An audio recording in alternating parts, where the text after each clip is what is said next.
Hello from the Sophia Gardens at Cardiff, where in a few hours from now, Sri Lanka and New Zealand will open their respective campaigns at the 2019 World Cup. A bit of deja vu, some might say, because 4 years ago, a little over 4 years ago, at the 2015 World Cup, both teams played the first match of the World Cup against each other in similarly overcast grey conditions at the quaint Hagley Park, which has shades of Cardiff here as well. Of course, a lot of changes since then. But Kane Williamson said in the pre-match press conference that he intends to try and keep to playing the same kind of cricket that New Zealand played 4 years ago under Brendan McCullum. A different setup. A lot of the players are still around, but several new players trying to find their way into the New Zealand one-day squad on a permanent basis. But again, New Zealand, a team which not many people are talking about, which seems to be working well for Kane Williamson.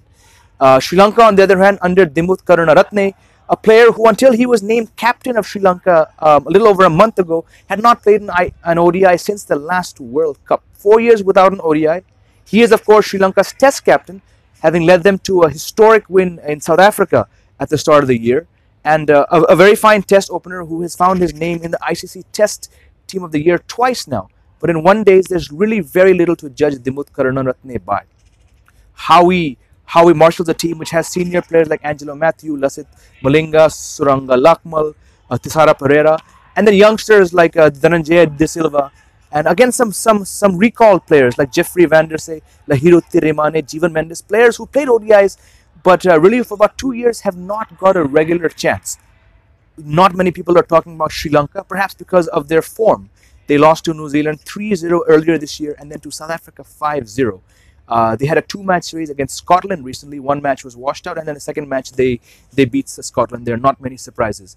But it's somehow an aging Sri Lankan team. The names I've taken, Angelo Matthews, Lahiru Tiremane, Lasith Malinga, Thisara Pereira, players sort of on the last legs. Perhaps we won't even see Lasith Malinga play ODIs after the World Cup. And Angelo Matthews, we know all that's gone by with him in terms of his form, his fitness, and then losing the captaincy as well. So Sri Lanka is a team in a bit of a fix.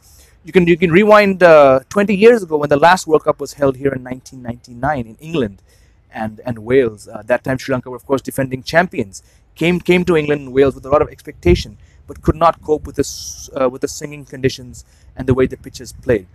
High-scoring venues have been predicted across the World Cup. We have to see what kind of track we have here in Cardiff. But on form and looking at the history between the two teams, it really is New Zealand that are going to this match as favourites. The match starts a few hours from now. Do come back to Cricket Country for all the news, preview and analysis and the live scores from this match.